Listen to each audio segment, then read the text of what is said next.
Good evening and welcome to the March 25th study session of the Vancouver School Boards. First, let me do roll call. Director Sproul, Here. Director Zavala, Here. Director Smith. Here.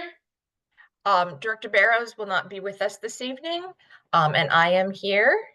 And before we get started on today's agenda, I have a message that I'd like to read into public record on behalf of the board.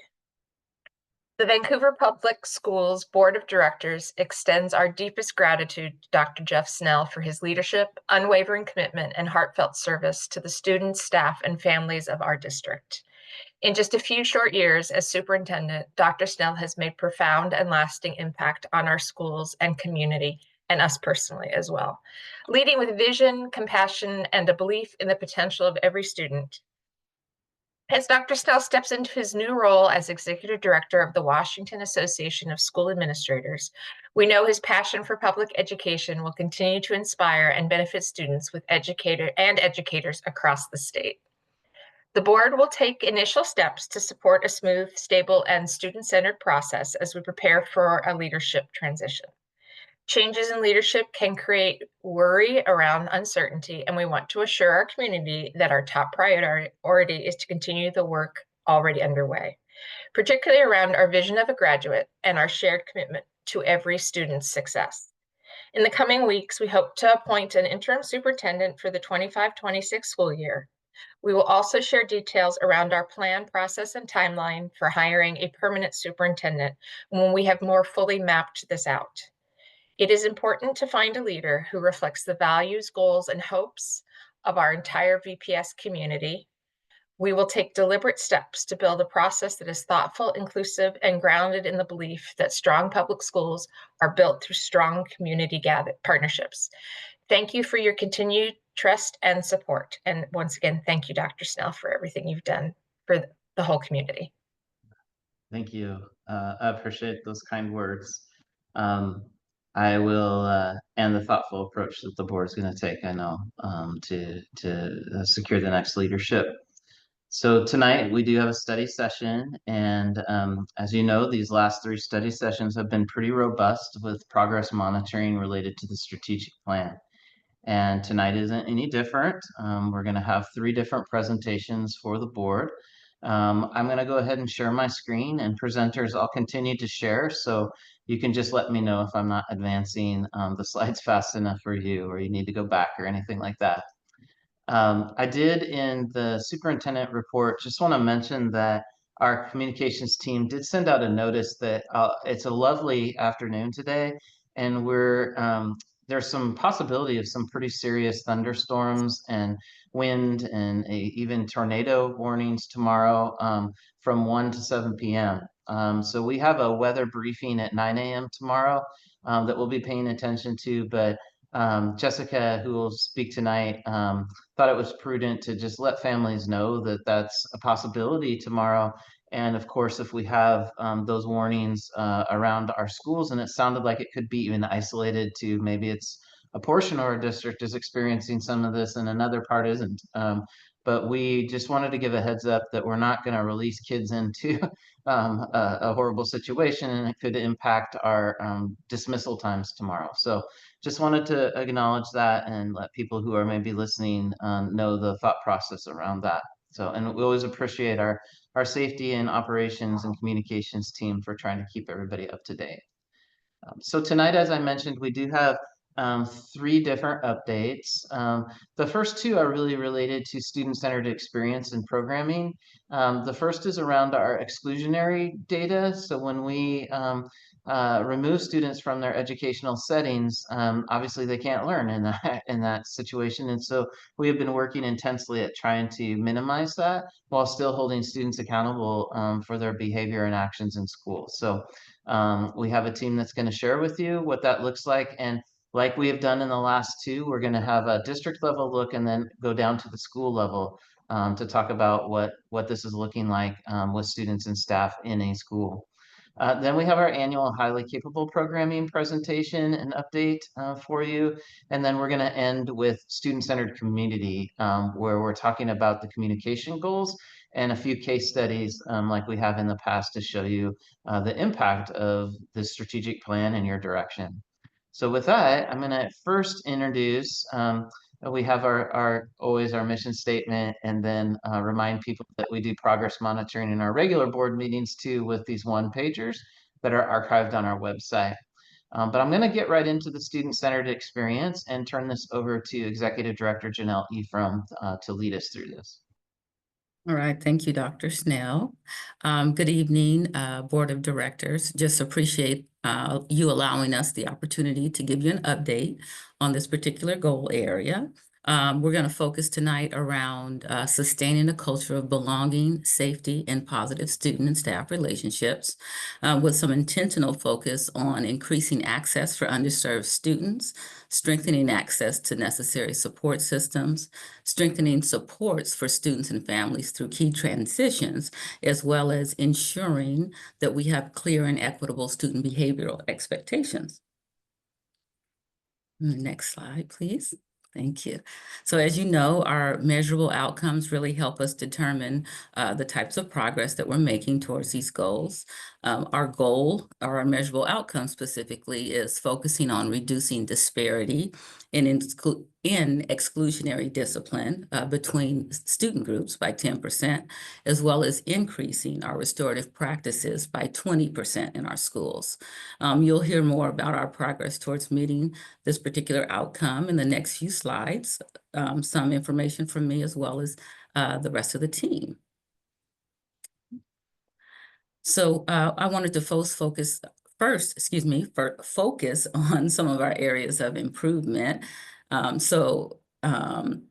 When we're looking at the first 120 days of the school year, we're going to compare to the first 120 days of last school year.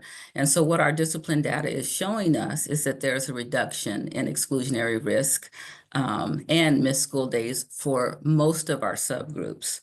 And just as a refresher, exclusionary risk is the percentage of students who have been subjected to exclusionary discipline at least once during the school year. And these are just, we use this metrics because this is a way that we can compare across subgroups. So in specifically discussing our areas of improvement, we're encouraged to see a measurable progress in reducing exclusionary risk for several student groups. Most notably are Hispanic or Latinx students, Asian, as well as students receiving special education services. There was a decrease in either exclusionary risk or the number of days missed for those groups. When we disaggregate by race, we observe positive trends with our Native American students showing a significant drop from 9% to 5%. Our Black students' exclusionary risk decreased from 11% to 10%. Our Hispanic or Latinx students saw a decrease from 5% to 4%. And our Asian students experienced the largest proportional decrease with exclusionary risk dropping from 2% to 1%. And there's a few data points that are, or decimal points that I didn't mention, but you see there on the slide. So in addition, we saw a substantial reduction in the number of exclusionary days for students receiving special education services. Next slide, please. So for our areas of opportunity, again, we saw gains. However, we can still focus on some areas, and we see these critical areas around, we have a higher exclusionary risk for our students who are experiencing homelessness. Unfortunately, this really signals a greater need for more targeted supports and interventions for this particular group. In addition, we've seen an overall number of exclusionary days for students receiving special education. We've seen a reduction in that, but they are still experiencing exclusion at disproportionate rates. We do have some success stories to share with you tonight around some schools that are are not seeing these same trends because of some of the programming that they've had in place. Andre is going to share more with you about that. Hi, everybody. Thank you, Janelle. So this table, we're again looking at a comparison of 120 days last school year to 120 days this school year, which we recently passed. And we're looking at the disparity between student groups for the number of exclusion days per 100 students. And so we look at a number of exclusion days per 100 students so that we can see apples to apples. And then when we look at the racial group that had the most exclusion days per 100 compared to the racial group that had the least exclusion days per 100, and look at that disparity between those two groups, and then look at the disparity this year for those same two groups, we've seen a reduction of 18.5%, which we're really happy about. And then if we do that same thing for special education services, the students who are receiving special education services versus students who are not receiving special education services, and looking at the disparity last year compared to the disparity this year, we've reduced that disparity by 48.2%. So we've had some good decreases in the amount of exclusion risk, or no, exclusion days, and the disparity between student groups. If we look at the next slide, we'd like to highlight one of our schools, and we'll hear more in a little bit about what they're doing over at Jason Lee. But if you look at their reductions in the disparity of exclusionary days by race, they've had a reduction of 61.3% in that disparity. And then if you look for special education, they've had a reduction in their disparity there by 90.7%. So Jason Lee's gone even further than the district as a whole. And really, if you look at every student group in Jason Lee, the number of exclusion days has gone down.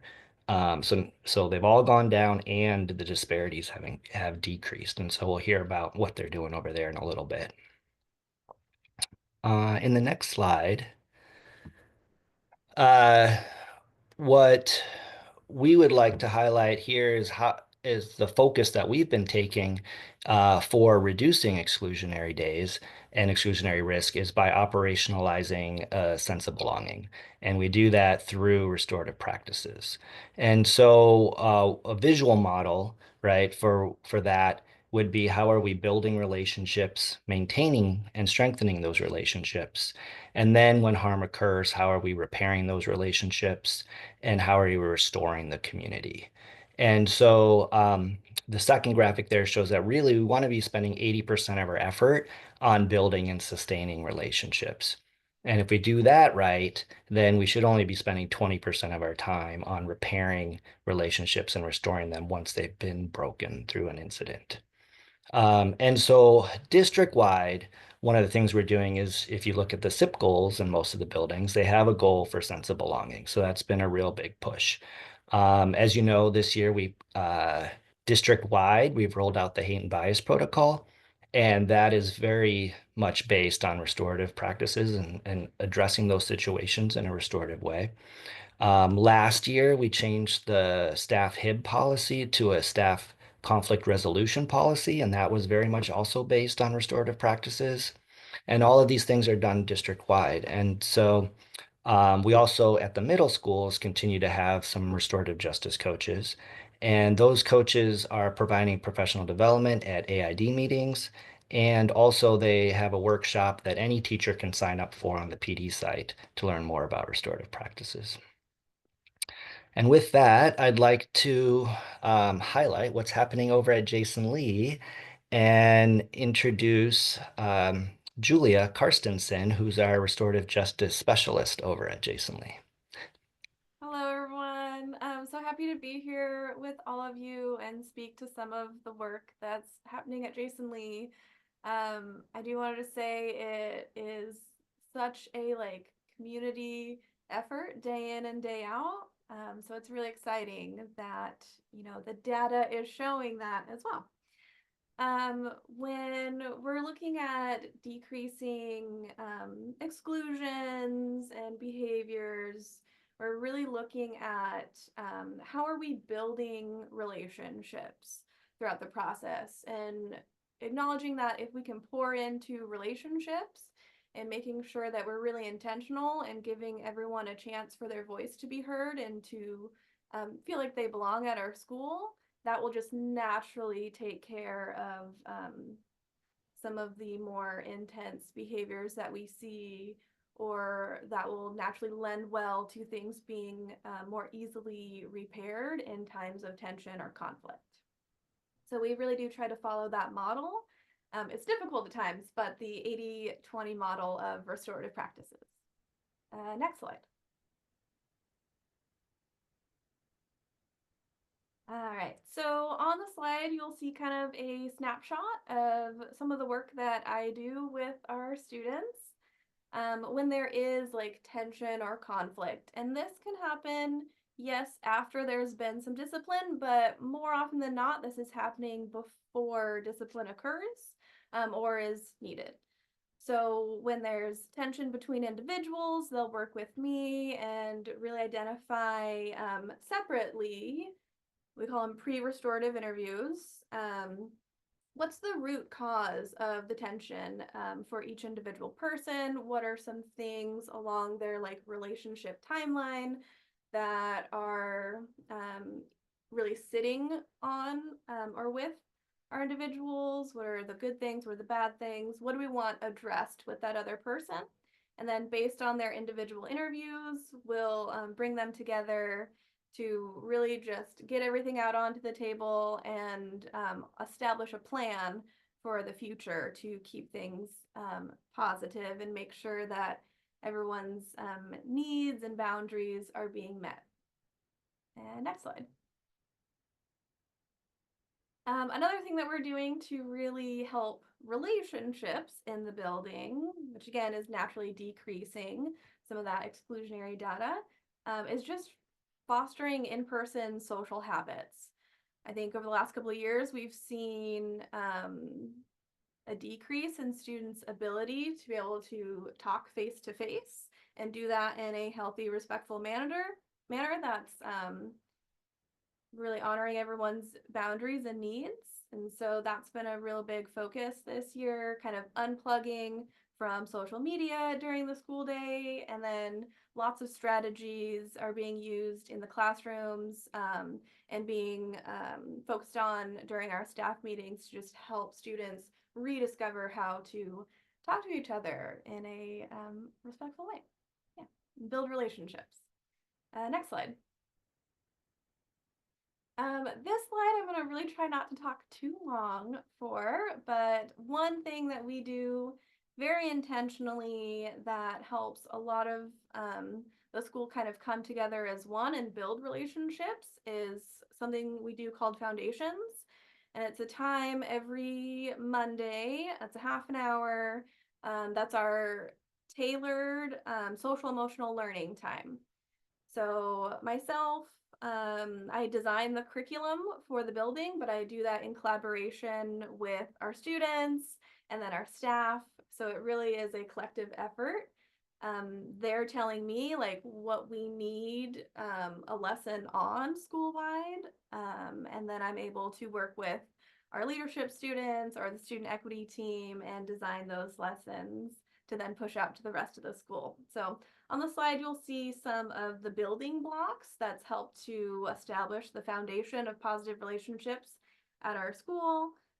Things like the Words Matter lessons. We've had 2 years of very intentional lessons there. And you can see this year we've had a 43.2% decrease in reported incidents of hate and bias. So that repeated expectation review around that, but then also allowing students the voice and why it's important has been really helpful in decreasing those incidents. Other things like empathy have come up quite a bit in those lessons. And then one really cool thing that's come out of it is it's allowed us a student council.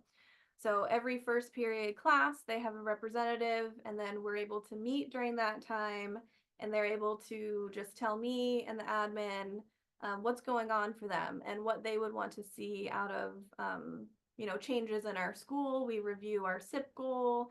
We talk about like how do we increase peer-to-peer respect, things like that. Next slide. Another great element of building relationships and really making sure our students feel confident when they're at Jason Lee and they know what's expected of them is our 6th grade AC Prep class. Every 6th grader, unless they're in a special program, has academic prep with Miss DeGrande. She's lovely. She really helps the students to get organized and figure out what is this world of middle school. She's very connected to the parents, welcoming them in, establishing that relationship home right away, and helping the students like with their talk strategies, feel connected to one another, get organized, learn how to use all of our like devices, and just generally feel successful as a new individual to middle school. Next slide. Another bright spot for us is our special education programs. We have some lovely special education teachers and paraeducators, and they really lean on restorative practices within their programs. One of the quotes that was asked to be shared with you all is about conversation. Conversation is key, and that's always the first step for our special education programs throughout the day, and just whenever times of tension arise, really working through helping students to regulate, but then also understanding the needs and the impact of those around them as well. So I partner quite frequently with our special education program, and they are well versed in restorative practices themselves. One of our special education teachers actually runs restorative circles and community circles with his paraeducators. There's a group of 9, and then that kind of filters out to the students in the school as well. And next slide. Another point of relationship building and restorative practices within our building is our RISE program, which is our alternative learning in building program. Carrie Brandt is amazing. She really works a lot with me on restorative conversations. I'll come in, and if there's been tension in the classroom, something's happened, we'll do restorative circles in the class and kind of mapping out the impact that every individual is bringing into the space. They are a big part of our school. It's not just them within their classroom building relationships, but they are leaders within the building, and then also within the community. So they partner with 5 different community partners to come in and just show the kids that relationships matter and their place in our community, both as a school and within Vancouver, is very important. They're also focusing a lot on those relationship skills, interpersonal and intrapersonal. That's going to help the students overall. And next slide. And that's really it. That's kind of the core of restorative practices at Jason Lee. Andre knows I could talk about this forever, but I'll pass it back to you guys. Thank you, Julia. So hopefully you could see in her presentation how we were hitting each of those goals in the strategic plan as well, with the intentionality at Jason Lee to get those reductions and exclusions that you saw on that table. So I'm wondering at this point if you have any questions for us. Yeah, Kyle has her hand up. Thank you. So I love the data that you presented. Thank you so much. It's great to see the progress we're making, particularly with the disparity data. It's amazing. The Jason Lee numbers were phenomenal. I'm curious though, for repeated behavior, we're not excluding kids because we want them to stay in the classroom and feel like they belong. But for repeated or escalating behavior when it impacts other students, like, I don't know, maybe you could just talk through how you're keeping the whole school community feeling safe and belonging. A lot of times, sometimes the escalated behavior is, especially in the hate bias protocol, is bullying behavior towards other students. So how are we balancing protecting the needs of all students with the with building and developing maybe the offending students? Mhm. Is that clear? Sorry. Yeah, and I think that's part of our work of how we're helping students to learn from their mistakes and change their behavior. Julia, do you want to speak to anything specific at Jason Lee about that? Yeah, I mean, it really is a balancing act.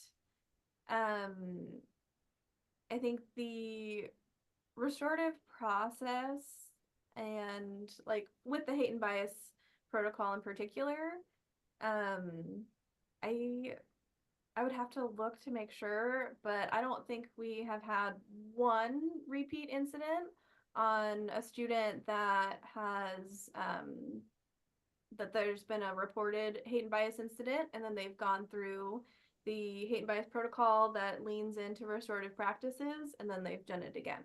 So I think this year we're at 100% success rate. And then last year, I think it was like 94%.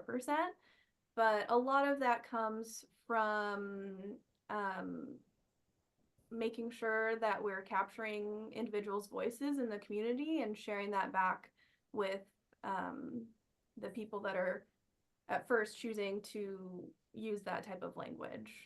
So, for example, when a student comes to me for a tier 2 lesson, they've said a thing and it's triggered the hate and bias protocol.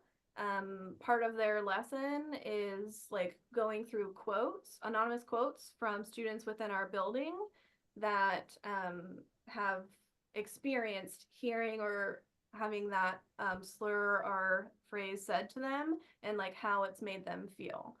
So I think that's a big part in having no repeat offenses. Oh, for And sure. I mean, I think that probably also builds empathy, right? To understand the impact of your actions.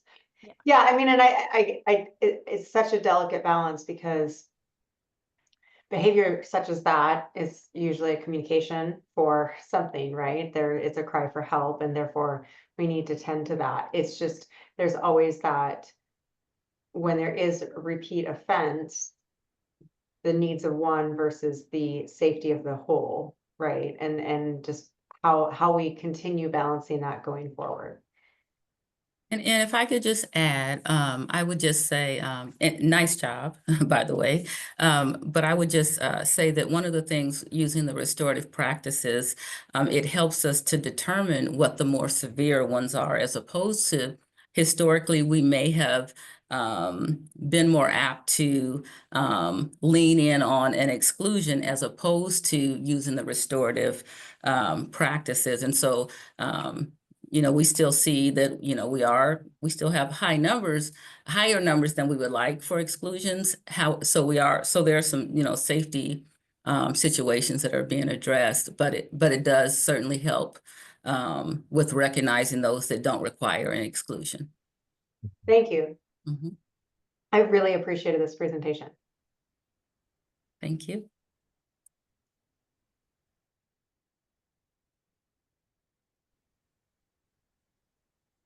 All right, now you've got another one to appreciate. Yeah, any other questions? I click a little too soon because I'm not sure if there's one more slide kind of thing, but were there any other questions for Andre, Janelle, or Julia? I just wanted to say if Julia's still here, I hope she is, that I really appreciated her taking her time to come and talk to us. And we know that Jason Lee was a topic of conversation at a board meeting 2 years ago. And it's very exciting when we see a school that has been pointed out for some not great reasons for them to have completely turned it around. And that says a lot about the work that's being done at that school. So I really appreciate that. And if she's not here, somebody please pass that on to her. Thanks. I'm still here. Thank you so much. Oh, thank you. Yeah, and thank you, Julia, for joining us as well. And just a shout out to the whole team. As Julia called out, there's key partnerships and support, and it does definitely take a building all on the same page to make progress with this work. And so to the administrative team there as well. We will move on then to Executive Director Christy Lindholm with another goal area, really around the programming that we deliver for students and their experience. And then there's also an annual requirement of us giving you an update on HiCap and how we're using that funding to try to deliver services across our district. So Christy will drive slides for you.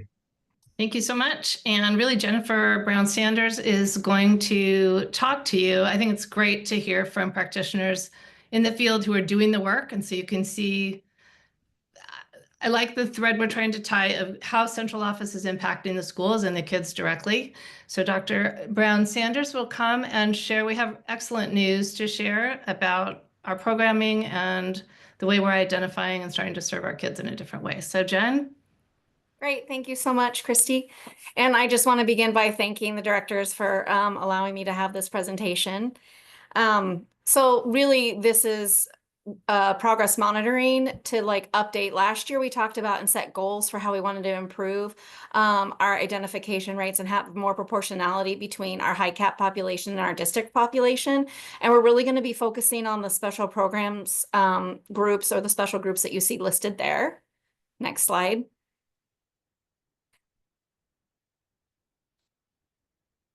So what I really wanted to focus on in this presentation is our newly identified students.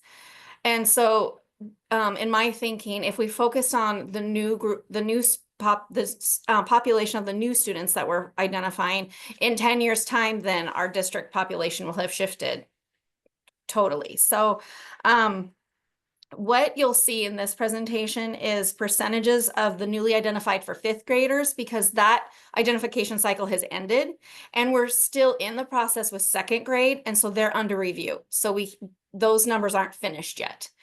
In this year, we identified 84 new fifth graders for HiCap, and we scooped 194 second graders. And so if you add those two numbers together, then that's 278 that are newly identified or under review. And if you look at the percentages, we had 61% that are white, but also 39% that are identified as a race other than white. So this brings our proportionality closer to more in the district. Go to the next slide. So this pie chart shows how our identification has gotten in better alignment and proportionality with race. So the pie chart actually is about the fifth grade students that were initially scooped. And you can see that that white percentage is 61% and our district is 53%. So we're not quite there yet, but we've made really good gains. Go ahead and next slide. And with gender, we're exactly even, half and half, which is great news because we were over identifying males. Before, we had almost 70% population of males to females. So this is also trending in a better direction. Next slide. I think one of the most exciting things is our HiCap and ML population. So we identified out of the fifth grade students, 6% of them were identified as multilingual. Before, we had less than 1% identified as multilingual. So that's a tremendous gain. And I really attribute it to our new identification procedures. Using the Naglieri nonverbal assessment has been fantastic. In our second grade data scoop, we out of that 196 second graders, we had 28 of those that were either flagged for multilingual and synergy, or looking them up one by one, they maybe weren't listed as multilingual and synergy, but their home language was listed as something else other than English. So that's why we were looking at we flagged anybody that was potentially multilingual. So that's those 28 students. Then working with the multilingual department, they're looking up and analyzing the growth rate for the WIDA scores. Because the National Council for Gifted Children says the #1 predictor of having high ability is actually learning growth rate.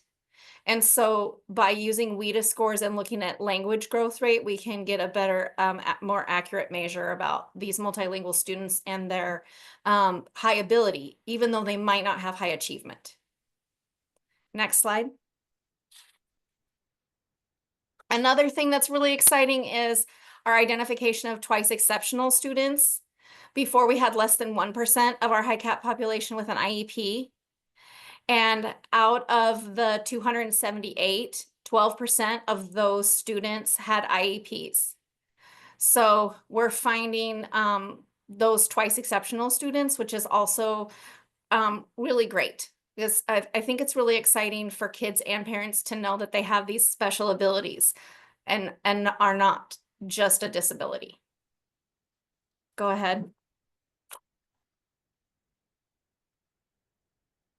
The free and reduced lunch population is one thing that still continues to need some work, because you can see we had 31% of our new identified students on having a free and reduced lunch, while the district percentage is 45. So that's lagging, but hopefully over time and with continued identification and different ways of identifying, we can bring more proportionality with that.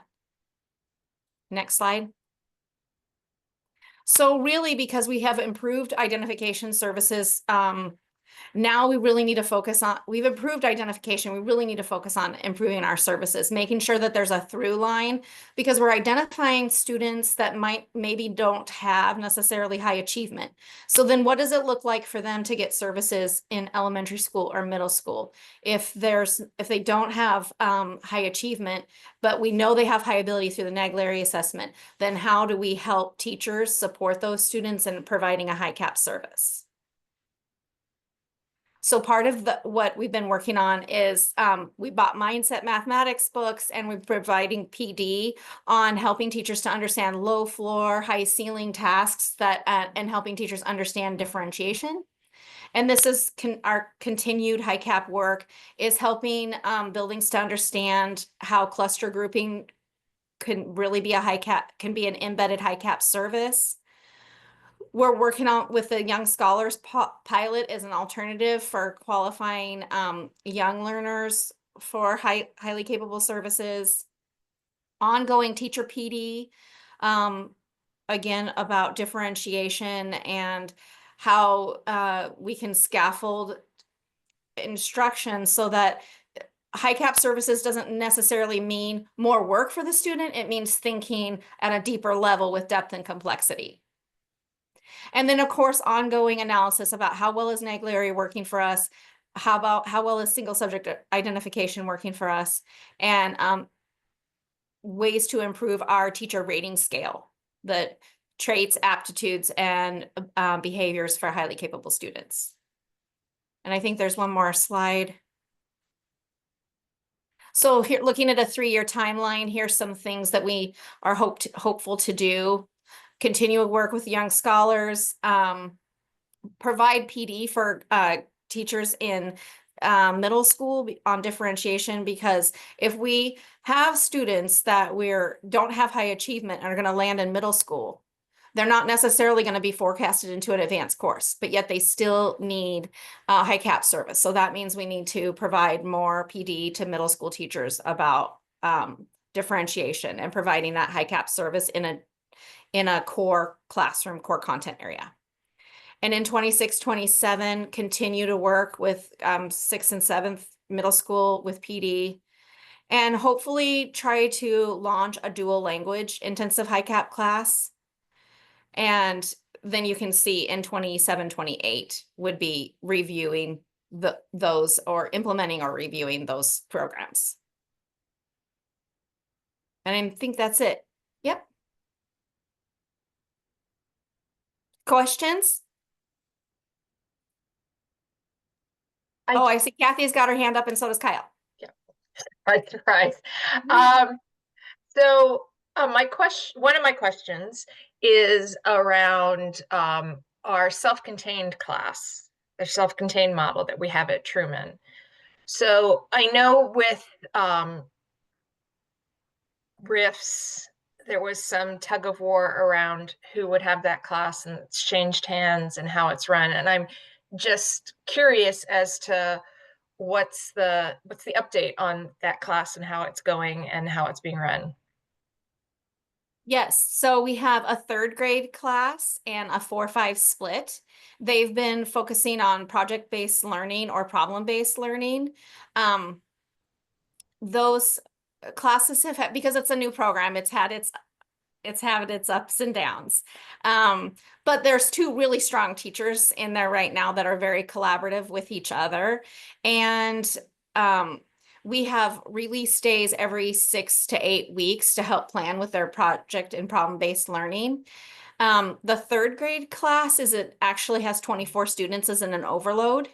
And that class also has 8 formally identified 2E students and maybe a few more because they're not they don't formally have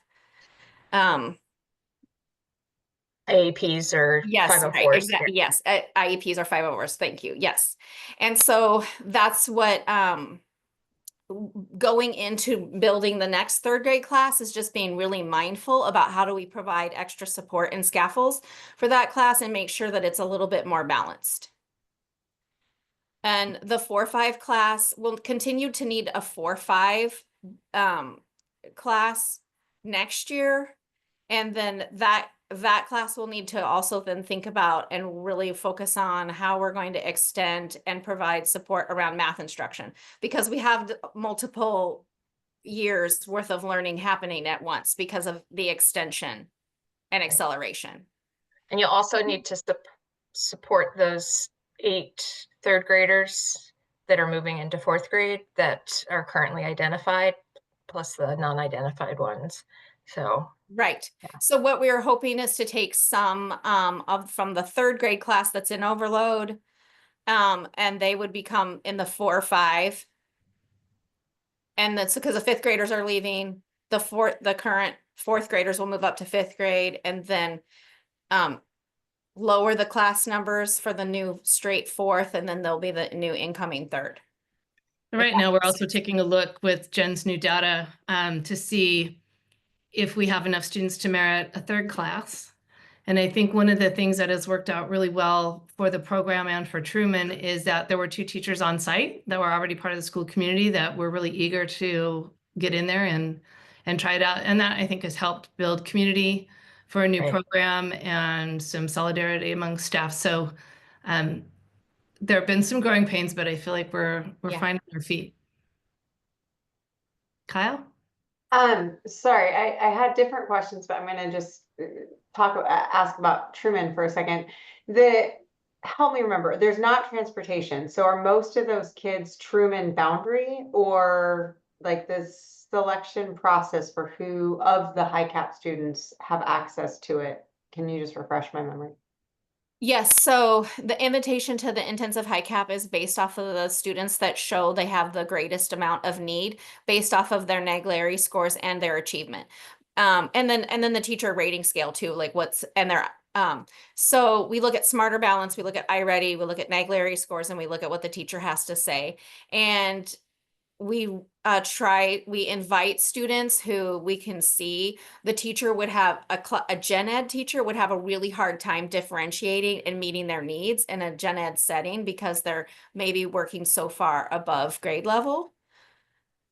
So the ones that get invited, they come to a high cap parent night. They can see the kind of meet the teachers, see the kinds of projects kids are doing, and then it's clearly outlined that transportation's not provided, but families can work together to provide transportation.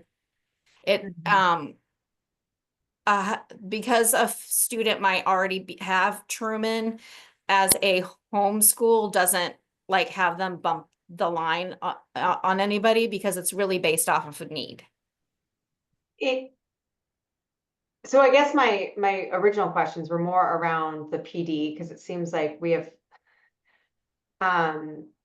every presentation we get, there's all these exciting PD opportunities for our teachers, but limited time and capacity and resources, of course.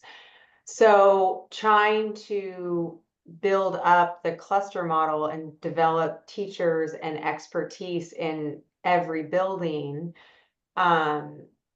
seems like that supports the total high cap population, right? So it gave me a pause in the idea that we were still building up Truman, because one of the challenges at Eisenhower is that we didn't offer transportation, so there was an equity challenge there. So wanting to make sure that we're focusing our resources on building capacity at our 23 schools versus the one school. Does that make sense? Yes, absolutely. There's and again, like high cap money bought mindset mathematic books, a set of K through 6th grade for every building. And we also bought some math manipulatives to go along with those resources, and then have been providing PD. So it is a really important focus of mine and of the district to make sure that we're doing everything we can to help really provide that PD. So there'll be some extra high cap money at the end of paying for our VPS math competition and the other things that we've been doing.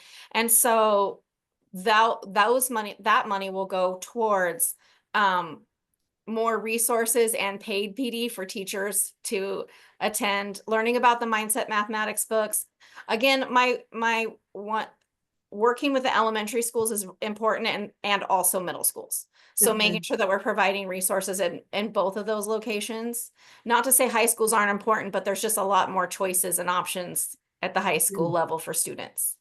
No, for sure. And I meant to start by saying I'm so pleased to see the identification data that we're just making progress and representing the students we have. I think that's amazing work. So thank you for that. And I also loved the part of the presentation where you identified that there are students transitioning into middle school who might not be high achieving, but they still need differentiated learning in the core classrooms, because that's absolutely, I'm so glad that there's just recognition of that as we think of high cap more holistically, like not that it's, a certain iReady score, as basic as that. Or Absolutely. academic achievement. But so where are we in the professional development though? Like, are buildings designating who the kind of cluster teachers are? Does the district, how does that like balance come into play in terms of, Can I speak a little bit?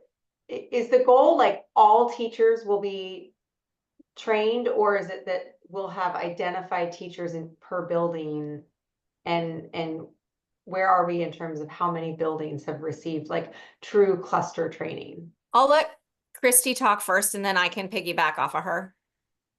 I want to mention just a challenge we're having with getting the clustering notion off the ground readily is that people mistake it for tracking, and they have a hard time undoing the equity issue around what they perceive clustering to be versus what we're trying to help them understand that it is. So it's been a little bit of a lift to get both administrators and teachers to think differently about how we group kids for services.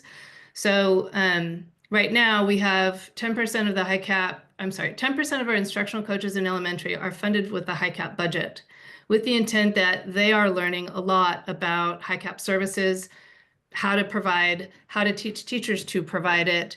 So we're starting kind of small and trying to get into everywhere. One of the problems that you mentioned, we hear a lot about all this great PD, but no time. And that is exactly it. Like, when do we get everybody together to say this is really important and it's going to benefit not just this group of kids, but all of your kids, and here's why. So it's a constant tension of how are we investing? How are we rolling this out? How are we getting people on board And frankly, that's why that's been on there for the last 3 years, is because it's been slower than we anticipated. Is there something we as a board can do to help move that along?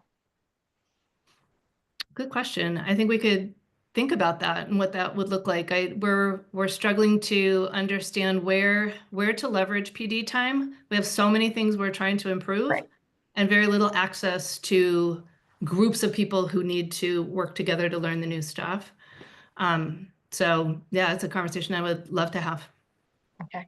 And I feel like Kyle's question, like, are there people that are identified at each building that are sort of the, you know, the to be trained or in the process of being trained, would probably be a great start, but I'm not, We that's started out just with in some my head pilots. is what I'm thinking. Yeah, we started out with some pilots and some volunteers. We have a couple schools that are working on that. We'd like to expand, and haven't found our takers yet for the next round.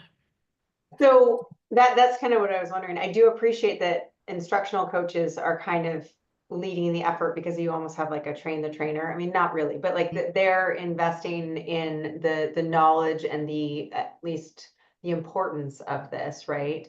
In each building. But it feels like that sometimes in a district our size, like the momentum only happens when there's success stories at like the neighboring school. Like, hey, we want to be featured. We want, so it's finding who the next pilots will be. Is the cluster like PD focus primarily 3rd through 5th, or are we focusing kind of K-5 across the board? So we do have a high cap monitoring list that, because we don't formally identify, we put students on the list by school, and then that sheet I update so that it's like, okay, here's your kindergartners that are maybe spread out in different rooms, but the teachers kind of flag them as potentially highly capable. They potentially could go together in a 1st grade. Well, that's for identification. I just meant I was wondering for professional development, because it seems like, there's so much training that we want to get out, but such little capacity. And if it's more of an opt-in scenario, like, should we open it up to all teachers, just, to ensure that anyone interested in kind of taking on this new approach and learning these new skill sets, even if students aren't officially designated until 2nd grade? Right. I Like, feel like, to be really honest, the barrier is not getting teachers on board. The barrier is helping principals to understand that cluster grouping is not, it doesn't create an equity with a class spectrum. It actually lightens teachers' loads a little bit, because the essence of cluster grouping is removing a bookend of like one group from a class, so the span is not as large. But if the mindset is classes need to be distributed exactly evenly, then you're going to have a hard time thinking about cluster grouping, because if you cluster group, it's balanced, but in a different way than if you think like, oh, every class should have one special ed student and one highly capable student. And do you see what I'm saying? yeah, no, I do. If only it was one. On No, both ends. right. But But no, I even- understand what you're saying, Jen. One is trickier than, right? I mean, that's the whole point of why we're talking about clustering, is when you have just the one, then it's like the teacher's like, oh, I need to do something for that one, but I have this larger group over here. And again, that's another key idea of clustering, because this has already been proven with research over the last 20 years that teachers are way more likely to differentiate for a group when there's a group. Right. It is, but it's also, having been, I mean, most of us have been in this for a while. We also have that knee-jerk reaction of, we're not supposed to group by ability level, right? It's what has been hammered into us since I started a long time ago. And so to kind of change that mindset of yes, but, right, Yes. in order to provide this in a way, and it's just, it will take some time. And sometimes, like with a lot of other new thought processes, sometimes we just have to say, do it. And then they find out, oh, this is okay. Or, we have to support them in doing it, but we say, do it. That's how And you here's can your help it. support. Say that again, Christy. That's how Sorry. you can help us.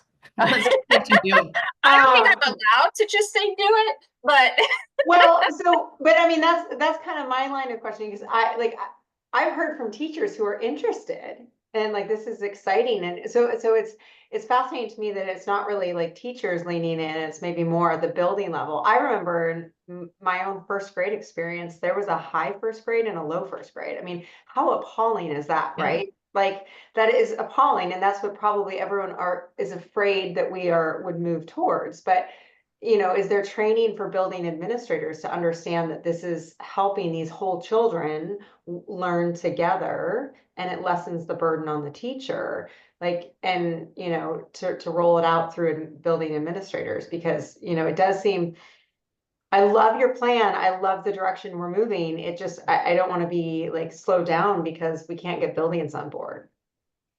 That's where we've been. That's where we've been for the last 3 years. We've been working on it, and we may have to just get to, we're going to do this in this grade and make it and go. here are your supports. Yeah.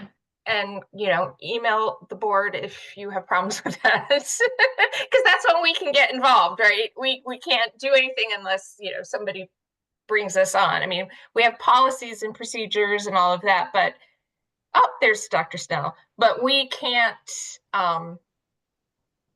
like intervene. We have our rules. But we appreciate your enthusiasm and support for our work. Jen has been a really fabulous leader and support. So I have one more question, just around our multilingual learners, the identification and going back through the WIDA result. I was really intrigued by like looking at that, and as a way of identifying maybe our multilingual learners. Is that also what you said about, identifying learning growth versus achievement? Like, I mean, I think that's been something that like clicked for me a few years ago. Like, that's how students are advancing in a given year versus where are they at. Right. And I think that's a really interesting way to approach our students who are coming to us, maybe without our English language, and therefore they're working through.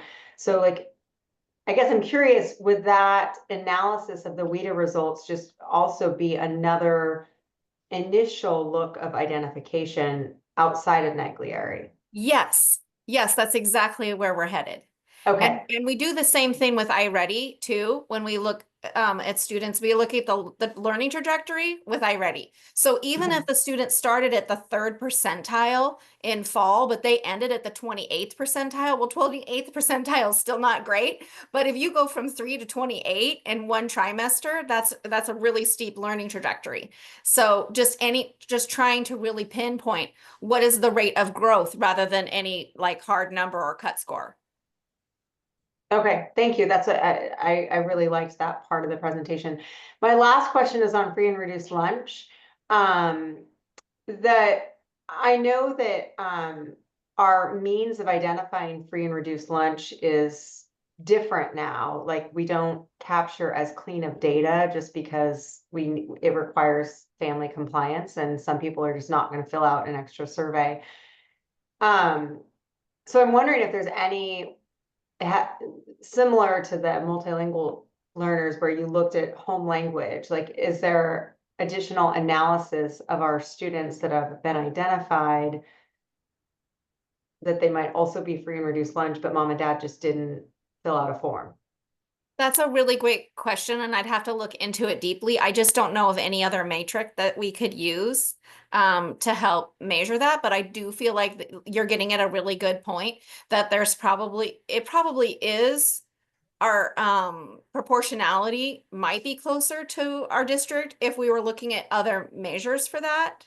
But when, it's like I'm just getting a list from, or nutrition services helps me. I give them the list of students that we're looking at, and then they tell me yes or no for free or reduced lunch. And so but I definitely can talk to Chris and Christy more and think about like what other strategies could we use.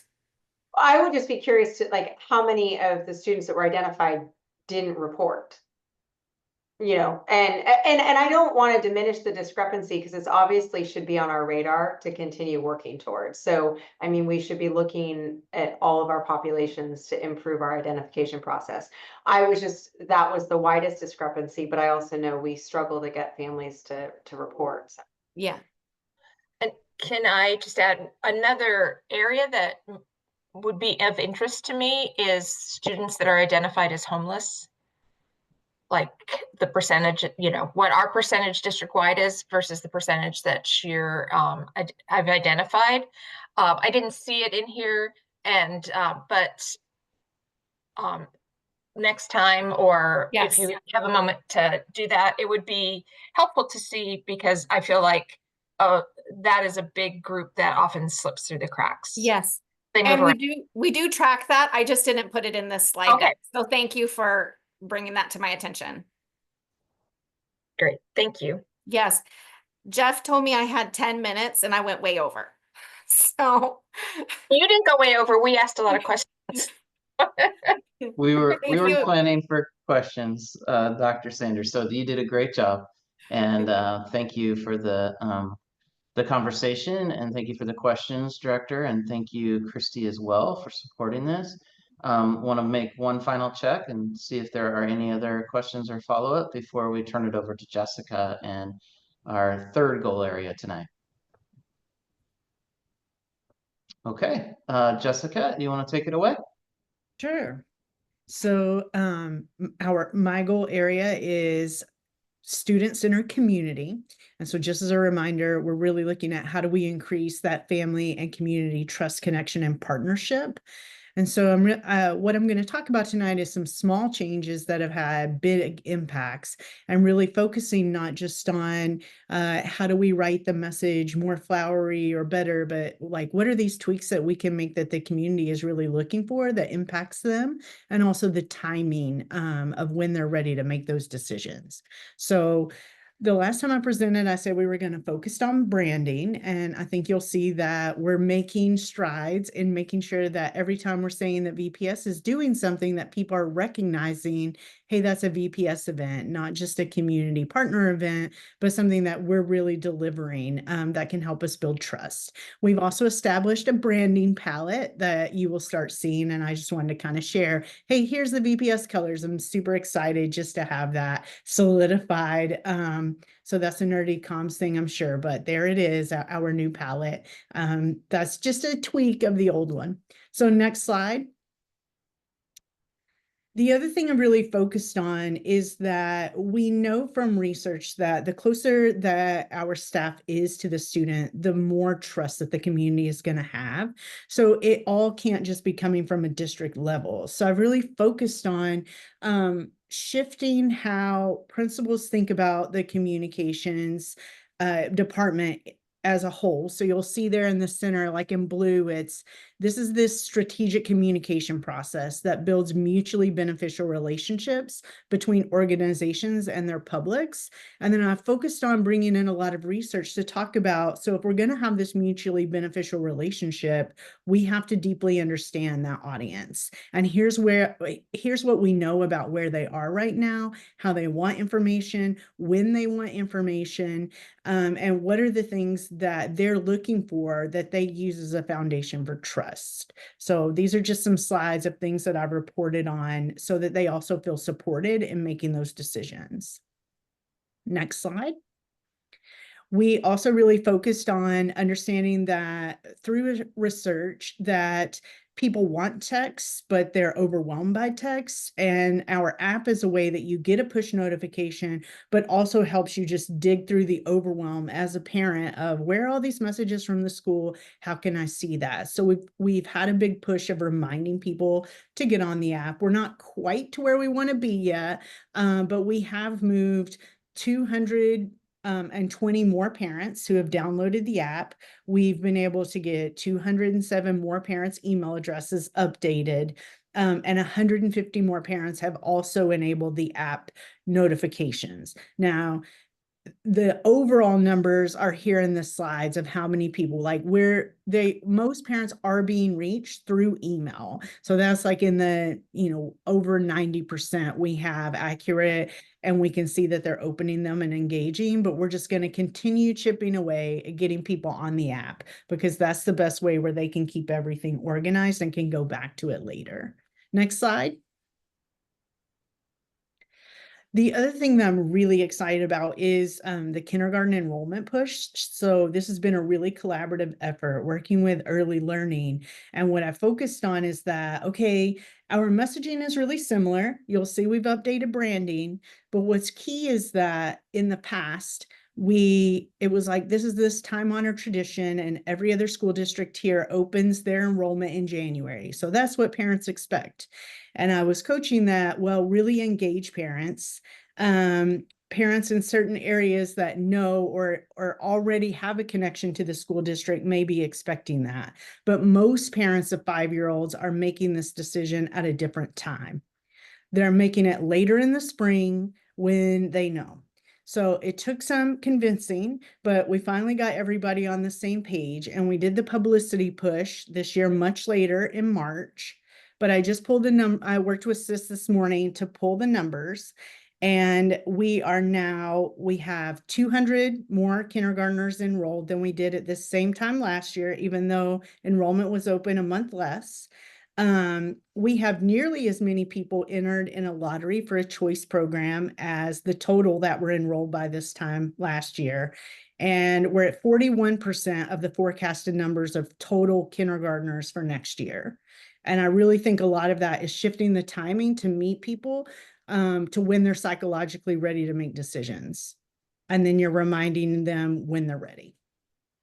Okay, next slide. The same thing with choice programs. We shifted the timing slightly, only to be 1 week later, but it took some finagling because that impacts forecasting. But we know that families are not checking their messages over Christmas break. And when we open it as soon as we come back from winter break, like, we know that that's difficult. They're not always ready. We're having open houses like too early. They haven't been able to plan for it. So we really did a push week by week this year. And we also shared, as you know, the presentations from the events in case families were not able to make it to the in-person. And I don't have exact numbers on this, but I did check in with the folks that run the lottery, and we were seeing a better mix from across the district. So a better mix of neighborhoods applying to these lotteries than we saw the previous year. Next slide. Okay, we continue our social media storytelling. You've heard me talk about this many times, but so far this school year, we've reached 67,500 people. We've had 6,200 interactions, and we've had 336,000 views of great stories that we're telling.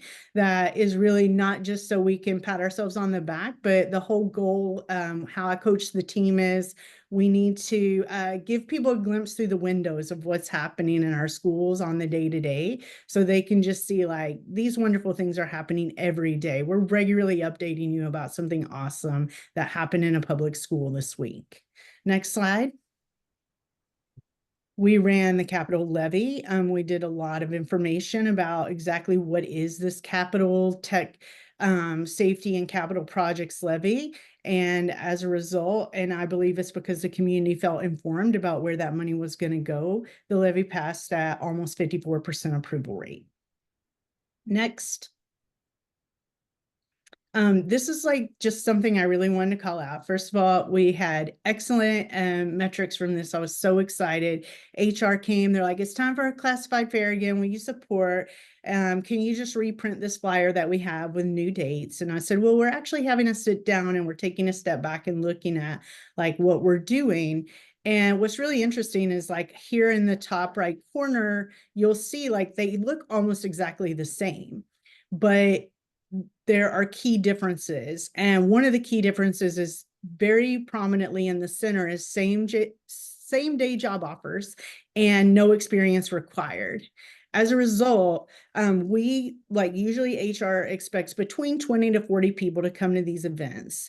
This fall, we had 213 attendees, 73 interviews were conducted, and 67 contingent job offers were made during the event. And the feedback that we heard was like, wow, this was a whirlwind, the most candidates we've seen at one of our job fairs in the past. So I think that's a great success. We didn't get our new branding on this flyer, but by really listening and thinking about what do people coming into these fairs want versus what do we want to tell them, I think had a huge impact in our hiring. Next slide. And this just is, we supported the community connection at the Plaza Resource Fair, and this is the flyer that we were asked to send out. And we did the same thing, kind of dug in on, okay, like you're saying, like it'll be fun and that we're gonna, you'll see there's a little like golden box that says explore the resources. But we just sat down and met with that group and said, well, what are the resources? Like resources could be many things, and people need to know, if I'm gonna take time out of my day and go somewhere, how is it going to be valuable for me? What's in it for me at this fair? So we made that the key thing on the flyer. We bulleted it out, working in collaboration with the group, asking them, what do you think is going to be most important? And we also didn't have a lot of lead time going into this event, and we still saw, and I believe this event, as you can see, it was December 19th, which is a really hard time of year to get people to come out to things. And we had 150 attendees. So next slide. And then this is the same, we continue supporting that group with family reading times. We redesigned this flyer to bring things to the front. What's the age group that this is targeting? Kept a box of like, when are the key dates? And then de-emphasized, but still made it prominent that there would be prizes, dinner, and more. And there were about 40 participants. It was a full event series, which means, sorry, I'm not sure I worded that great, but I was trying to say like that was at capacity. So they wanted 40 people and they had 40 people, and they actually started worrying that they were going to go beyond how many families we could serve at the event. Next slide. And then finally, there were a few series that the Plaza was holding, and I just wanted to call out that we also, while this presentation has all been in English, everything was translated, and we were able to share this with the community in multiple languages on the flyers, and we've continued to have fully booked sessions for all of the things. And we just had feedback this morning that the new series that they're offering, they've moved to a different space so that we can increase capacity because so many families are coming. So I think that's really great. It's definitely, not just because of communications, but I think partnering with communications between the different departments, have been really pleased that we've been able to connect with many more members of the community than we were seeing at our events in the past. And that's my last slide. So any questions?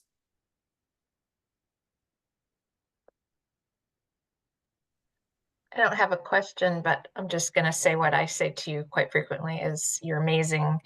And I know that things are so different as far as our communication goes, and so informative in the fact that we're getting information out to families in the time that they have capacity to take it in, and that you understand that we can't just always do the same thing we've always done. Times are changing, and the people that we're serving are changing. And I just appreciate not just all the work you put into it, but your understanding of what communication can do for an organization. So thank you. Thank you so much. I also just wanted to say thank you to you and your team. But I also it's been really nice to, like I got to share some of the links for like the levy, and it was really nice to just like share it with people who were wanting to understand more and know that it was just like readable and people could understand what we're trying to do. So I appreciate that too. Thank you. I'm happy I mean, I love the work you've done and how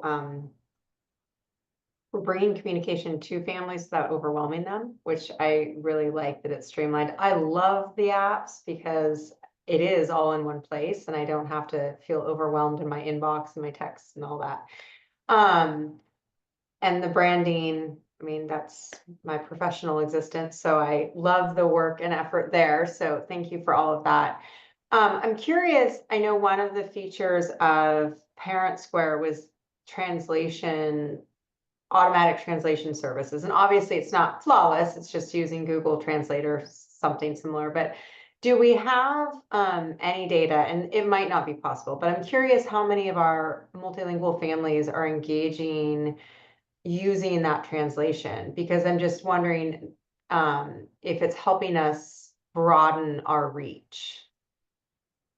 We, sorry, I don't have the data right in front of me, but we do have that data on the back end of Parent Square. One reason I love Parent Square is that I can drill down to each individual parent. Like if they say, I didn't get the text message, we spent almost an entire snow day calling parents individually who complained that they didn't get the text message saying, you've blocked our text messages. Here's how you opt back in. And so the same thing is happening with languages. So one thing I've also been doing is working with our translators and FCRCs to get just qualitative feedback about, is it working? Are the translations good? We hear that Spanish has become excellent. So we do know that they're opting in and using that. It doesn't offer Chiquis yet, but we're also being told that those families really like written communication isn't the best way anyway. So we've set up some ways that people who are in that community are sharing a lot of information verbally on social media. So we're supporting with making some videos, translating things verbally so that the families can hear it that way. Some of that's still a work in progress, but overall, the thing that I'm really happy about with Parent Square is that it does do the automatic translation well enough that we are not taking translators' time to translate day-to-day messages that are really just informative but not urgent for families to know. And that's allowing the translators time to be in more family meetings for IEPs, more family meetings about like behavior challenges, more family meetings about attendance, where I really think their time is better spent. And I think it aligns more with what the board wants because, and then again, from the communications aspect, it's not just about pushing the information out or telling a story. It's about, do our parents feel that we care about them? Do they see this as a partnership? And I think that when we have translators available for those things versus what might be like perceived as a self-serving need of just pushing out information, then I think that is really getting to the heart of growing that trust and reputation with our community. Thank you. I mean, I've definitely heard anecdotally from educators, just the built-in ability to translate has opened up the line of communication with parents that they wouldn't necessarily have already had. That, you know, just being able to, even though the translation isn't perfect, they're able to communicate with families that perhaps historically wouldn't have come to a conference or answered the email. And so I think it's such a great tool, and I know it's not perfect, but I'm gonna just ask one question. I was looking through the app kind of as a parent, and the notifications are kind of all or nothing. Is there a way to customize what notifications you want? So for instance, school bus. That so far I do not know. I have to laugh because that is a common question we're getting about the school buses. I think we have a separate plan in place for buses hopefully next year, but right now, no. But I can say that Parent Square is every day adding more capabilities, and there's also been a merger, so I can look into this further to see what they have coming down the pike, because I feel like they're constantly updating. So I would be hesitant to say a firm no, you can't do that right now. Well, and I only ask because like your data and your goals of getting more people in the app, I've personally know people who have turned off notifications because they just don't want the notifications on buses. So if there is a future opportunity, and I know this is like a minor detail in the grand scheme of your presentation, but it's just, you know, we don't want people to turn off the notifications. Yes, the key things that I've been doing, so this isn't the perfect answer, and I'm not trying to gloss it over. That is a risk that they're getting too many notifications. So again, I think there's a way of reducing those bus notifications next year, not this year. And then what we may do is go through the data and try to reach out just to the parents who haven't notified it. I do know that there's a digest setting where you won't get the notification except once at the end of the day. That can help some of that. And then the third thing is that some of that principal coaching is that I have been coaching on.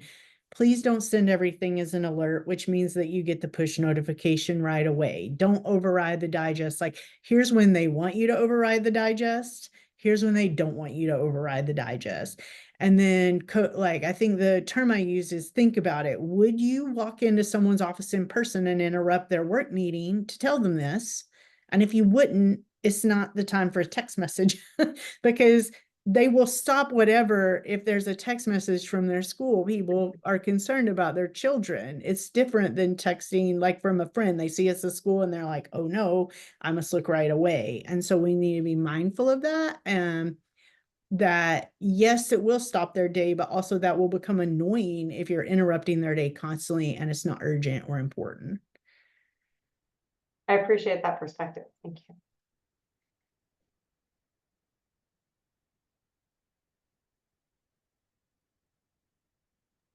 All right, it sounds like we've went through all the questions. Jessica, thank you. Those are the 3 progress monitoring updates tonight for the board. I know April's a little different. We don't have a study session online. We have a workshop, a full day workshop. So thank you, board directors, for giving up your time to spend with us. And that will also be a progress monitoring opportunity. And I know also looking at some policies, including the cell phone policy. So with that, Director Decker, I'll turn it back to you. And just again, thanks to all of our presenters tonight. Okay. It is 6:52, and we are going to recess for an executive session to discuss the performance of an employee. And there'll be no actions taken, and we should be done in about 40 minutes. So that will be, let me do the math. That will be at 6:32, I believe. I think got that right. So, and I will come back It'll be to adjourn it. 7:32, I think. 7:32. Sorry, that'll be at 7:32. Okay, I just wanted to clarify. Didn't do the math right once again. All right. Thank you all. All right. Thank you.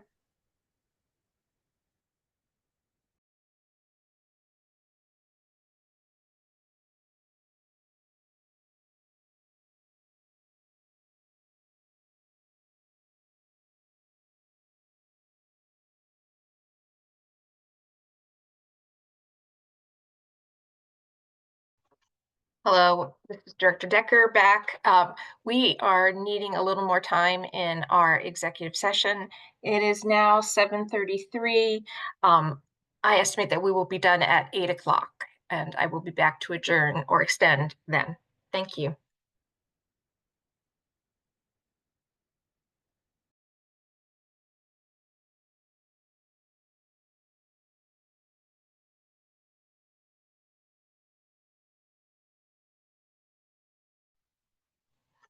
Good evening. It is 8 o'clock, and we are going to need about 15 more minutes. So it will be, actually, it's 7:56. We will adjourn hopefully at 8:15. Thank you.